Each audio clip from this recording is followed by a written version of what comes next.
Welcome to Stony Brook University, SVU for short. This is the first in a series of 7 podcasts designed as an orientation for graduate students like you. My name is Lena, and I will act as your host during these important presentations. Originally from Pennsylvania, I moved to Long Island in 2009 as an undergraduate transfer student. Currently, I'm in the Anthropology Department's graduate program as a master's student, and I'm looking forward to serving as your host during these important and informative podcasts. In this podcast, I will briefly introduce you to Stony Brook University, Long Island, and the surrounding areas. At the end of the podcast, we will hear from the Dean of the Graduate School, Dr. Charles Tabor. I have designed each of the subsequent 6 orientation podcasts to give you the information you need to begin a successful career here at Stony Brook. Parts 2 and 3 will cover all of the important administrative policies and procedures, including registration, tuition, and financial aid. Part 4 will cover the various health insurance options on campus. Part 5 will cover the university's sexual harassment and sex discrimination policies. Part 6 will introduce you to Stony Brook's library and technology facilities. And finally, Part 7 will cover several important elements of graduate student life on campus, including the graduate student organization and both employment unions for graduate students who work as graduate teaching or research assistants on campus. With that, let's begin your introduction to the campus. Stony Brook University is a really exciting place to be right now. Stony Brook is a young university. The university was founded in 1957, and the first PhD was awarded in 1966. Since then, Stony Brook has grown quickly to become one of the top public universities in the world. This productivity and the university's reputation are largely a product of the quality of Stony Brook's faculty and graduate students. Stony Brook has an award-winning faculty who are among the most productive faculty at public universities, as well as technical facilities that are rivaled by no other universities in the region. Recently, the university climbed to 82nd in the prestigious U.S. News & World Report survey of the best national universities in America.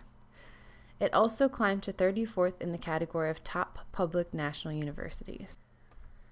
Stony Brook University is on an upward trajectory, not only in its rankings, but also in its growth. In the last 5 years, Stony Brook has launched tremendous growth in its master's education programs. This gives Stony Brook the opportunity to greatly expand graduate education, as well as the opportunity to meet the needs of both the nation and the world for a master's educated workforce. Stony Brook has a number of new physical buildings on campus and intellectual centers that you may be involved in during the course of your research.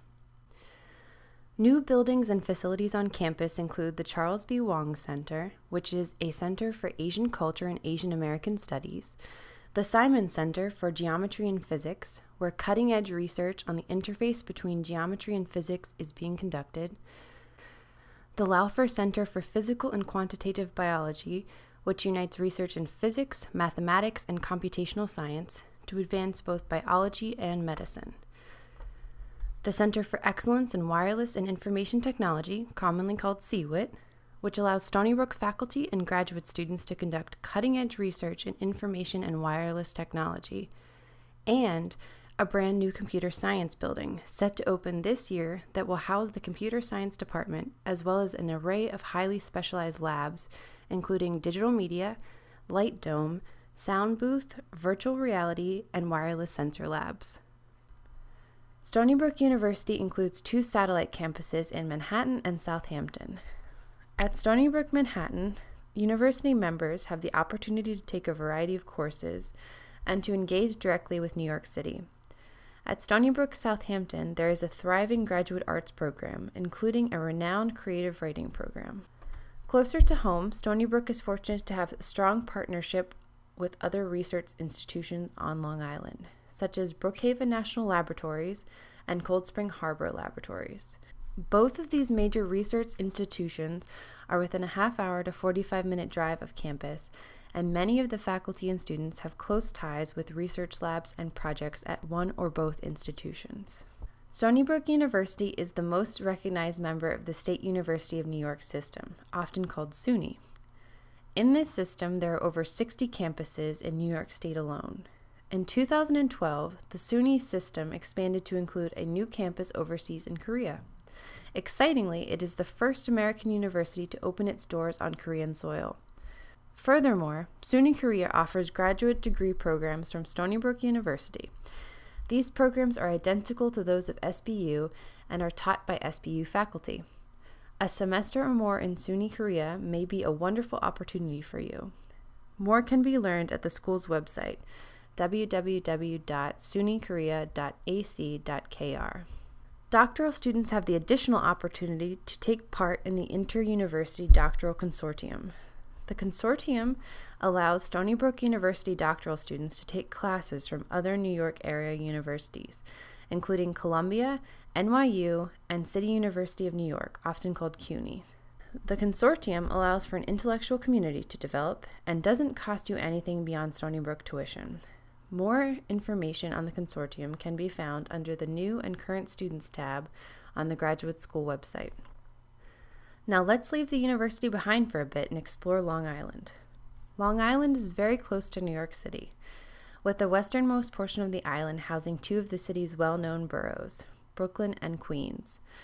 The campus is situated right in the middle of the island on the North Shore, in the very historic Three Village area. Around the campus are a variety of small towns with beautiful 18th and 19th century American architecture. Farther south and east you have the Hamptons, which are world-renowned vacation resort areas with fantastic beaches and unique shops, although these might be a bit out of the price range of a graduate student.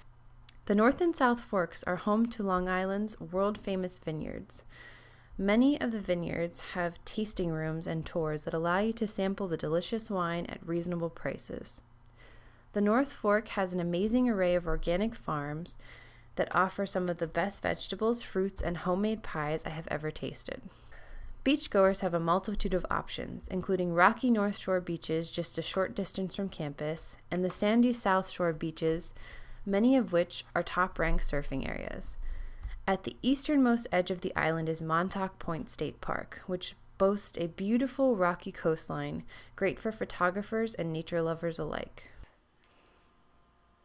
Now I would like to bring you back to Stony Brook University for an interview with Dr. Charles Tabor, Dean of the Graduate School. He has some advice for you on how to maximize your experience while here as a graduate student at Stony Brook University. Hi, I'm Chuck Tabor. I'm the Dean of the Graduate School at Stony Brook University. I've been a faculty member here for 25 years. What I'd like to talk to you about is the importance of relationships and balance in graduate school. So while you're in graduate school, you're going to create many important relationships, many of which will stay with you through your life. You're going to create relationships with mentors and teachers. You're going to find colleagues. You're going to meet friends. Some of you will even meet a partner for life while you're in graduate school. These relationships are important for several reasons. They provide social networks for you while you're here at Stony Brook. They provide professional contacts and professional networks that can stay with you for many years. Many of the friends and colleagues that I had in graduate school are still important resources for me years later. They're people that I talk to when I have important decisions to make. I can get good advice from friends from graduate school. These are relationships that last for your life. So it's also important to maintain balance in your life while you're in graduate school. It is so easy to become consumed with your studies, with your work in the laboratory, with your research, with your scholarship. These are things that can consume your life, and they're things that are very important, so you need to spend a lot of quality time on those parts of your life. But to be successful in graduate school, you really have to find balance and maintain a social life, develop friends, get out.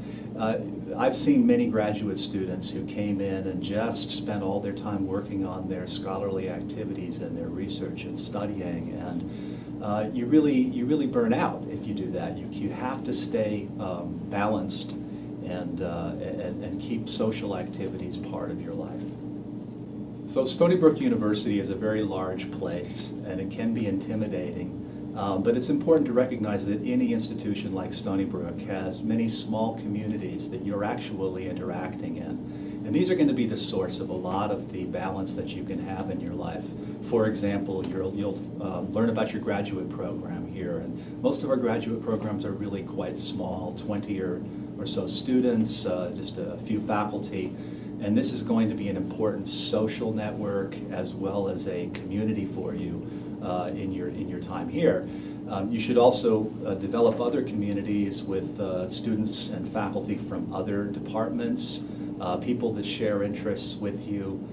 There are many wonderful opportunities and many small communities within our large institution. So in conclusion, I'm very happy to welcome you to Stony Brook University.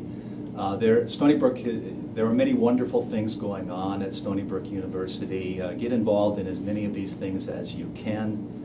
We're grateful to have you as a member of Stony Brook University.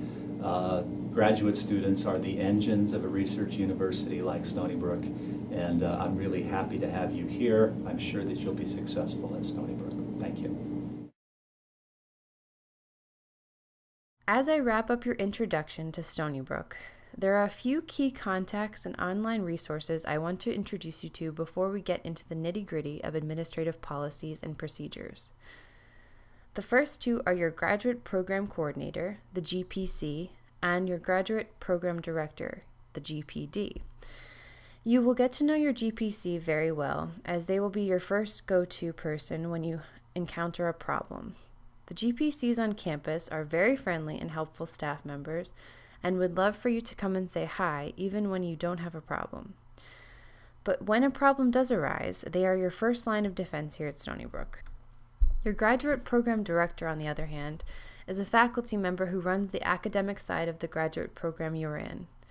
So if you have academic questions, for example about the requirements of your program, or questions about your future options after graduate school, your GPD, your advisor, and the senior graduate students in your program are the people to talk to. In Podcast 2, you will be introduced to the graduate school. Podcast 7 will introduce you to the Graduate Student Organization, the Graduate Student Advocate, and the student employee unions on campus. Every year, the Graduate Student Organization produces a Graduate Student Survival Guide to help new students get situated. Information on downloading a copy of the guide can be found here. This podcast and the others in the orientation series will be archived and accessible from the graduate school website should you need to refer back to them. Finally, the official graduate bulletin is available online on the graduate school website and contains all of the official policies and procedures for each program. Thank you for watching Podcast 1, and once again, welcome to Stony Brook. In Podcast 2, I will get into some administrative details that will be important for your start here.